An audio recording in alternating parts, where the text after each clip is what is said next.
What's happening, everyone? Nicky Hawkins here, West Ham Fan TV, back once again with another video. Now we're going up to Old Trafford on Saturday for a big game against Manchester United, and who else better to have with me than Flex previewing the United game. I'm Flex. going up there as well. Yeah. we'll both be on the way. I'll wave to you on the way. Big game, mate. Big game. Yeah, big game. One that I'm worried about. Always worried about playing you lot. You've dumped us out the cup already once. We saw what happened here earlier on in the league and how that game finished. Yeah. Crazy game. Never, ever easy against West Ham, especially this West Ham, especially this version of West Ham under David Moyes, which has been brilliant to watch as a neutral, really. Yeah.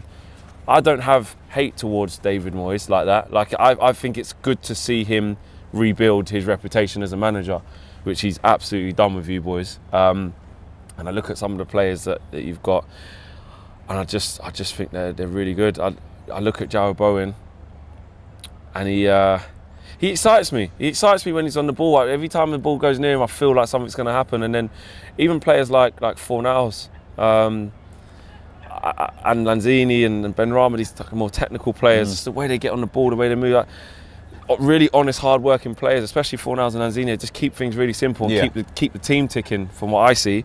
And then you know about Declan Rice, and I think you'll talk more about Souček coming back in and your boys coming back and stuff. But you know, can be defensively, you know, suspect. Obviously without Zuma and stuff, but on your day, mate, you can beat anyone. So yeah, this is not going to be an easy game for us at all. Is this a make or break game for us? For both teams, because if you lose this Not one, for you. I don't think it's make up. Well, actually, yeah, maybe in terms of the top four, and you just coming off the back of a loss here to Leeds, yes, I'd probably say yes then. But in terms of, like, you know, you guys aren't used to being in a top four race that. Do you know what I mean? It's not something that you guys were probably maybe anticipating at the beginning of this year, finding yourself up here. But I think now you're here, don't just be here to make up the numbers. You should want to win all the games. So I think it's more of you're ahead of us. We have to win. We have to win this game. And that is what worries me a little bit more about this game. I am confident we can get it done, but I just know how hard it's going to be. I know how hard it's going to be. You never get an easy game at West Ham, against West Ham. Whether it's home or away, you just don't. They're too good to just roll over. Yeah. Even when you played against Arsenal, what was that? You lost 2-0, wasn't it? Yeah. And you wasn't great that day, but you know, you still gave a bit. You know, you can't just roll you over. So we can give it, but I mean, it's a big game. This could get a bit tetchy, this game, because I think if we lose this one, I think we can sort of pretty much say goodbye to our top four hopes, and we're looking at European football. But I think the same can be said of you, like, because you know you've got the likes of Arsenal now, Tottenham have got a lot of games in hand, exactly, and you've got Chelsea getting drawn into Chelsea are getting drawn into it. But you know you can sort of as a safety measure, you have to sort of give them the points and look where you are, and you know you don't want to lose touch with them teams. That's you know what I'm saying. So for us, it's must win. I think it's a must win for both teams if we want to keep in the hunt. I'm not too sure that we do want to keep in the hunt. That's the problem. That's the problem with West Ham at the moment. But what are you making of United this season? So inconsistent, bro. Like, I just don't know what Man United are going to show up. We're not a feared team. For the players that we've got, you look at who we signed in the summer: Ronaldo, Sancho, and Varane. Teams are coming up saying, "Yeah, Man United will have a go." Brentford did it. Norwich did it. Newcastle did it. So I'm not going to be naive enough to sit here and think West Ham. How have you lost that fear factor, Flex? Poor decisions, board level, wrong recruitment of players when we have splashed the cash on big players. Yeah. Wrong project, wrong player for the project, wrong project for the player. Lack of ideas, which has slowly made us lose our identity, which is, you know, like you said, being one of the most feared teams in the league, being Old Trafford being a fortress. You know, I speak to players past and present, especially past players that I've interviewed and just speak to in general. Yeah. And they say, Flex, I was on the bus, mate, on the way up. We're thinking, try and keep the score down. Like when you go City now. Yeah. Do you know what I mean? Which pains me to say it. That's what it is. And I think if you're a level-headed Man United fan, you realise where we are. you see it in our performances and other teams' performances against us. Teams don't respect us anymore, and why should they? With how we've been playing, you know, we're a big club now. In name, always will be, always have been. Yeah, of course, Manchester United Football Club. But let's be fair, biggest in the world. Biggest in the world, but I don't get uncomfortable saying that because it's true. But in terms of on the pitch, miles away, miles off. And we've got really good players which on their day can put away anyone, but we haven't been seeing that under Ralph Rangnick. We have looked a little bit. We play in patches. So we had the first time it was 30 minutes against Crystal Palace in Rangnick's first game. Then we had 30 minutes in the first half against Burnley. Then we had 15 minutes against the second half against Brentford. You know, games are in the moments, and we're not putting together sustained periods of momentum. That's the key. But there are some promising signs though. I'm not gonna say it's all doom and gloom. We've got Anthony Elanga coming through the youth ranks when Anthony Martial's going to be on his way off. Rashford has been in really, really poor form, and let's give Anthony Elanga a chance. Jadon Sancho struggled, and this kid's done well, and I think he'll be decisive in this game again. He's done really well against Brentford, well against Aston Villa. Ronaldo, obviously, being Ronaldo, I'm a huge Ronaldo fan, but listen, he's not obviously the player he was. We have to play to his strengths, and we don't always do that. Sometimes Ronaldo cuts an isolated figure. Sometimes he's very easy to handle, and he gets frustrated. Then he'll drop off the likes of a Diop or a Dawson or what's his face, a Zuma if he's playing. Yeah. He'll get frustrated and drop off that, which is perfect for them. Yeah, because he doesn't drop off and then drive at players and cause all sorts of havoc. He just drops off, gives it to the defender, chops back up. So, but if we get Bruno on the ball and play how I know we can play, we can cause you massive, massive problems. So it's all down to what Man United I'm going to see, and I couldn't tell you. How long's a piece of string? Has he had the impact you thought he'd have? Who, Ralph Rangnick or Ronaldo? Rangnick. Well, both actually. Yeah. On Rangnick, I have to say no. I'm not afraid to say, get the gas. Oh, come on, Gegenpress. Klopp's spoken about him, Nagelsmann, you know, Tuchel, he's the son of all that, he's the godfather of all them, he can do this, all that. The reality is, there's big problems at United, mate. Yeah. Big problems, man. More than someone can come in and just do that in a few months. I really wanted Conte.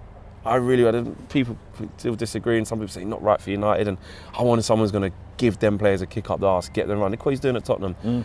With limited players, really limited players. I mean, you've never wanted an excuse to big up Tottenham, but they've got some bang average players, but you've got them running around, got them working. And that's what was missing with us. We weren't even doing the basics right. We started to do it a bit better in the last couple of weeks, but overall, I would say maybe not the impact I thought, but I can see what he's trying to do. He started with the 4-2-2 formation, that really narrow crap. You know, really technical.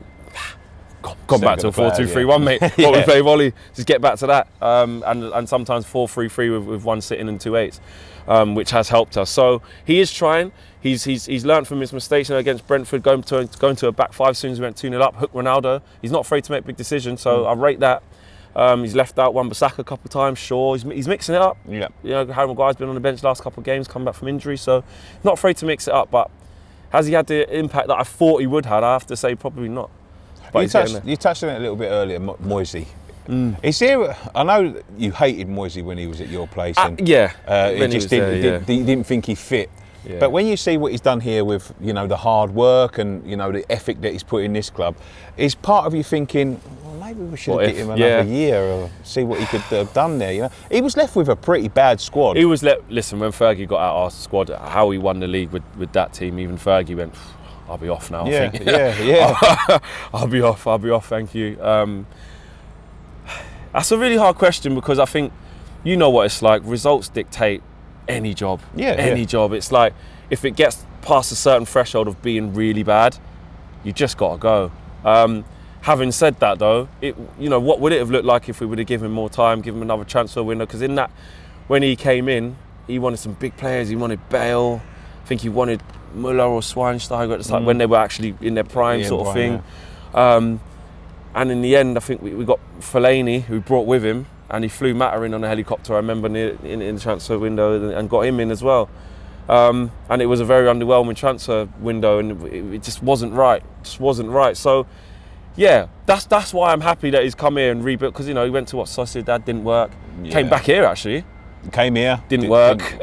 He done his job, but Yeah. we didn't like him at first. Didn't like him. Yeah, but that's what I'm saying. Do you know what I mean? So it's nice to see him, but when you look at that with the West Ham fans, Yeah.